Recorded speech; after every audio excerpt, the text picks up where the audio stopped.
ಶ್ರೀ ಹರಿ ಗುರುಭ್ಯೋ ನಮಃ.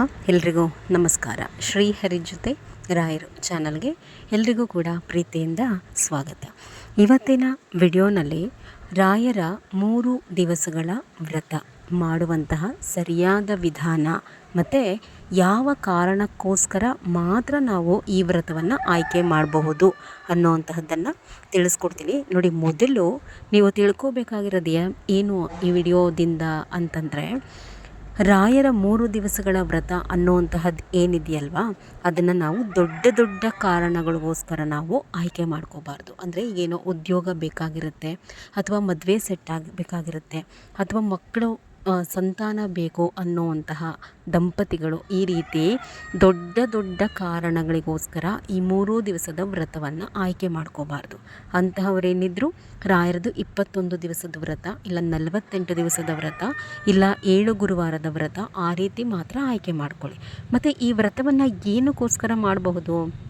ಈ 3 ದಿವಸಗಳ ವ್ರತ ಅಂತಂದರೆ, ಈಗ ನೀವು ಎಕ್ಸ್ಪೆಕ್ಟೇ ಮಾಡೋದಿಲ್ಲ, ಮನೆಯಲ್ಲಿ ಇದ್ದಕ್ಕಿದ್ದ ಹಾಗೆ ತೀವ್ರವಾಗಿ ಯಾರಿಗೋ ಅನಾರೋಗ್ಯ ಆಗಿಬಿಡುತ್ತೆ, ಹಾಸ್ಪಿಟಲ್ಗೆ ಅಡ್ಮಿಟ್ ಮಾಡಿರ್ತೀರ, ಸಾವು ಬದುಕಿನ ಮಧ್ಯೆ ಕೆಲವೊಂದು ಸರ್ತಿ ಹೋರಾಡಬೇಕಾದಂತಹ ಪರಿಸ್ಥಿತಿ ಬರುತ್ತೆ, ಇಲ್ಲ ಏನೋ ಒಂದು ಆಕ್ಸಿಡೆಂಟ್ ಆಗಿಬಿಡುತ್ತೆ, ಅಚಾನಕ್ಕಾಗಿ ಮನೆಯಲ್ಲಿ ಏನಾದರೂ ಇದ್ದಕ್ಕಿದ್ದ ಹಾಗೆ ತೊಂದರೆಗಳುಂಟಾಗಿ ತುಂಬ ತೊಂದರೆ ಆಗ್ಬಿಡ್ತಪ್ಪ ನಮಗೆ ಅನ್ನೋಂತಹ ಸಂದರ್ಭದಲ್ಲಿ, ಆ ಸಮಯದಲ್ಲಿ ರಾಯರ ಒಂದು ಶ್ರೀರಕ್ಷೆಗೋಸ್ಕರ ಅಂತಹ ಸಂದರ್ಭದಲ್ಲಿ ನೀವು ಈ ವ್ರತವನ್ನು ಆಯ್ಕೆ ಮಾಡ್ಕೋಬಹುದು. ಅಂಥ ಸಂದರ್ಭದಲ್ಲಿ ಬೇರೆಯವ್ರನ್ನ ಆ ಜೀವ ಉಳಿಯುತ್ತೋ ಇಲ್ವೋ, ಹೂಪ್ರಸಾದ ಕೇಳಿ ಅಂಥೇಳಿ ಆ ಸಂದರ್ಭದಲ್ಲಿ ಎಂತೆಂಥವ್ರನ್ನೋ ಕೇಳೋದ್ರ ಬದಲು ನಾವೇ ಮನೆಯಲ್ಲಿ ನೇರವಾಗಿ ಈ 3 ದಿವಸಗಳ ವ್ರತ ಏನು ಹಿಡಿತಿರಲ್ವಾ, ಇದು ನಿಮಗೆ ಇಡೀ ಮನೆಗೆ ಅದೆಂಥದ್ದೇ ತೊಂದರೆ ಆಗಿದ್ರೂ ಶ್ರೀರಕ್ಷೆಯಾಗಿ ಕೆಲಸ ಮಾಡುತ್ತೆ. ಈ ವ್ರತ ಮಾಡೋದಕ್ಕೆ ಒಂದಷ್ಟು ನಿಯಮಗಳಿದೆ. 3 ದಿವಸಗಳ ಕಾಲ ಮನೆಯಲ್ಲಿ ನಾನ್ ವೆಜ್ ಮಾಡೋ ಹಾಗಿಲ್ಲ, ಗಂಡ ಹೆಂಡತಿ ಸೇರೋ ಹಾಗಿಲ್ಲ ಈ ವ್ರತ ಮಾಡುವಂತಹವರು. ಇನ್ನು ಈ ವ್ರತ ಹಿಡಿದ ಮೇಲೆ 3 ದಿವಸಗಳ ಕಾಲ ಪೂರ್ಣ ಮಾಡ್ಕೋಬೇಕಾಗತ್ತೆ. ಯಾವ ರೀತಿ ವ್ರತ ಮಾಡೋದು ಅಂತಂದರೆ, ಇದೆಲ್ಲವೂ ರಾಯರ ಹೂಪ್ರಸಾದ ಏನು ನೋಡ್ತಾ ಇದ್ದೀರಾ, ಇದು ನನ್ನ ಸಬ್ಸ್ಕ್ರೈಬರ್ ಒಬ್ಬರು ಮನೆಯ ವಿಡಿಯೋಸ್ಗಳು. ಆಕೆ ನೆನ್ನೆ ಕಳಿಸ್ಕೊಟ್ಟಿದ್ರು, ಹಾಗಾಗಿ ಅದೇ ವಿಡಿಯೋಸನ್ನು ಹಾಕಿದೆ. ಇನ್ನು ವಿಚಾರಕ್ಕೆ ಬರ್ತೀನಿ. ರಾಯರ ಫೋಟೋ ಇಡುವಂತಹ ಜಾಗವನ್ನು ಮೊದಲು ಕ್ಲೀನಾಗಿ ಒರೆಸ್ಕೊಂಡು ಅಲ್ಲಿ ಒಂದು ಮಣೆನೋ ಇಲ್ಲ ವಸ್ತ್ರವನ್ನು ಹಾಕೋಬೇಕು. ರಾಯರ ಫೋಟೋ ಇದ್ದರೆ ರಾಯರ ಫೋಟೋ ಇಟ್ಕೊಂಡು, ಇಲ್ಲ ವಿಗ್ರಹ ಇದ್ದರೆ ವಿಗ್ರಹ ಇಟ್ಕೊಂಡು, ಇಲ್ಲ ಯಾವುದೂ ಇಲ್ವಾ ಆ ಸಂದರ್ಭದಲ್ಲಿ ಈ ರೀತಿ ತೊಂದರೆ ಆಗೋಯ್ತಾ, ರಾಯರ ವ್ರತ ಹಿಡಿಬೇಕಾ, ಫೋಟೋ ಇಲ್ಲ ಅಥವಾ ವಿಗ್ರಹ ಇಲ್ಲ ಅಂದ್ರೂ ಒಂದು ಬಿಳಿ ಬಟ್ಟೆ ಮೇಲೆ ಯಾವುದಾದ್ರೂ ರಾಯರದ ಮಟ್ಟದ್ದು, ಮಂತ್ರಾಲಯದ್ದೇ ಆಗಬೇಕು ಅಂತೇನಿಲ್ಲ, ಯಾವುದಾದ್ರೂ ರಾಯರದ ಮಟ್ಟದ್ದು ಅಕ್ಷತೆ ಇಟ್ಬಿಟ್ಟು ಅದನ್ನೇ ರಾಯರು ಅಂತ ಹೇಳಿ ಪರಿಭಾವಿಸಿ ನೀವು ಪೂಜೆಯನ್ನು ಪ್ರಾರಂಭ ಮಾಡ್ಕೋಬಹುದು. ರಾಯರ ಫೋಟೋ ಅಥವಾ ವಿಗ್ರಹಕ್ಕೆ ಮೊದಲು ಗಂಧ ಹಚ್ಕೋಬೇಕು, ತುಳಸಿ ಇಡಬೇಕು. ರಾಯರದ್ದು ಯಾವುದೇ ವ್ರತ ಅಂತ ಹೇಳಿ ಮಾಡುವಾಗ ನಾವು ತಪ್ಪದೆ ತುಳಸಿ ಇಟ್ಟು ಮನೆಯಲ್ಲಿ ಏನು ಹೂಗಳಿರುತ್ತೆ ಅದನ್ನು ಇಟ್ಕೊಳ್ಳಿ. ಕಷ್ಟದ ಸಂದರ್ಭದಲ್ಲಿ ಮಾಡ್ತಾ ಇರ್ತೀರ ಈ ವ್ರತ, ಅಲಂಕಾರ ಎಲ್ಲ ಮಾಡಲಿಕ್ಕೆ ಮನಸ್ಸಿರಲ್ಲ, ಆದರೆ ರಾಯರ ರಕ್ಷೆ ಬೇಕಾಗಿರುತ್ತೆ. ಏನು ಹೂ ಇರುತ್ತೋ ಅದನ್ನು ಇಟ್ಕೊಂಡು 3 ಮಣ್ಣಿನ ದೀಪಗಳನ್ನ ತಗೊಳ್ಳಿ. ಹೊಸದು ಆ 3 ಮಣ್ಣಿನ ದೀಪಕ್ಕೆ ತುಪ್ಪವನ್ನು ಹಾಕ್ಕೊಂಡು, ಉದ್ದ ಬತ್ತಿ ಇರುತ್ತಲ್ವ ಅದನ್ನು ಹಾಕ್ಕೊಂಡು ರಾಯರ ಮುಂದೆ ಹಚ್ಕೊಳ್ಳೋದಕ್ಕೆ ಸಿದ್ಧ ಮಾಡ್ಕೋಬೇಕು. ಇದರ ಜೊತೆ ನೀವೇನು ಮಾಡಬೇಕಪ್ಪ ಅಂತಂದರೆ, ನಿಮ್ಗೆ ಆ ಸಂದರ್ಭದಲ್ಲಿ ಏನು ಕಷ್ಟ ಒದಗಿರುತ್ತಲ್ಲ ಆ ಕಷ್ಟವನ್ನು ಪರಿಹಾರ ಮಾಡಿ ಅಂತ ಹೇಳಿ ನಿಮ್ಮ ಮನೆ ದೇವರುಗಳಿಗೆ ಹರಕೆಯನ್ನು ಕಟ್ಟಬೇಕು. 2 ಮನೆ ದೇವರಿಗೆ ಆ ರೀತಿ ನೋಡಿ.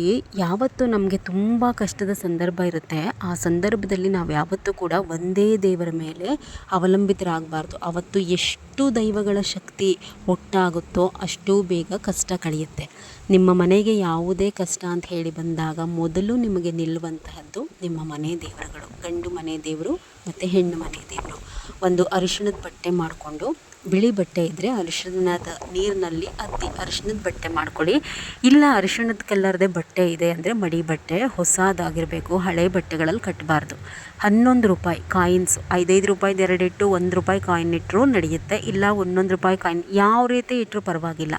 11 ರೂಪಾಯಿದು ಕಾಯಿನ್ಸನ್ನು ಇಟ್ಬಿಟ್ಟು ಈ ಕಷ್ಟ ಪರಿಹಾರಾರ್ಥವಾದರೆ ಮನೆ ದೇವರ ಸನ್ನಿಧಿಗೆ ಬಂದು ಏನಾದರೂ ಸೇವೆ ಮಾಡ್ತೀನಿ ಅಂತ ಹೇಳಿ ಅರಕೆ ಕಟ್ಕೊಳ್ಳಿ. ಸಪ್ರೇಟ್ ಕಟ್ಟಬೇಕು.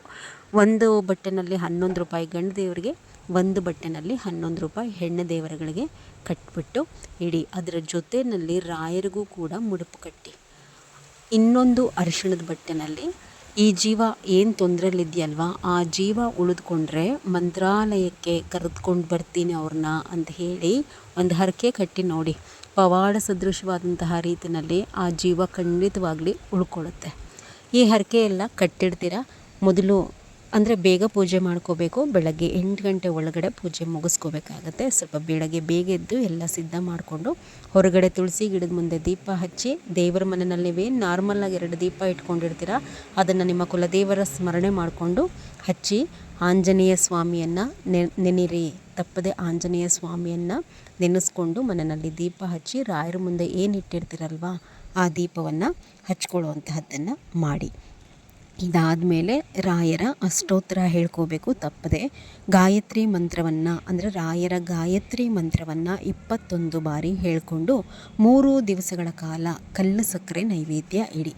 ತುಂಬ ಕಷ್ಟ ಇದೆ ಮನೆಯಲ್ಲಿ ಅಂತಂದರೆ 3 ದಿವಸನೂ 12 ಗಂಟೆವರೆಗೂ ಉಪವಾಸ ಮಾಡಿದ್ರೆ ತುಂಬ ಒಳ್ಳೆಯದಾಗುತ್ತೆ.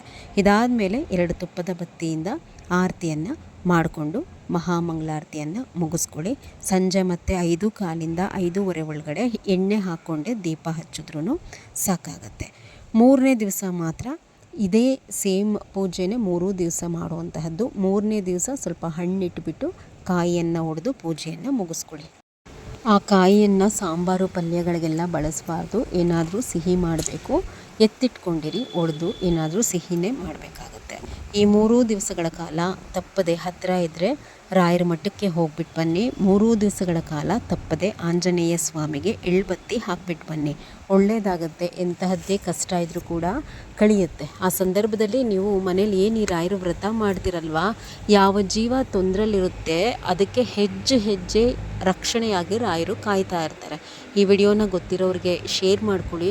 ಈಗ ಯಾವುದು ಕಷ್ಟ ಇಲ್ಲ ಅಂತ ಹೇಳಿ ವಿಡಿಯೋ ನೋಡ್ದಲೇ ಇರಬೇಡಿ. ಇದನ್ನು ನೋಡಿ ಮನಸ್ಸಿನಲ್ಲಿ ಇಟ್ಕೊಂಡಿರಿ.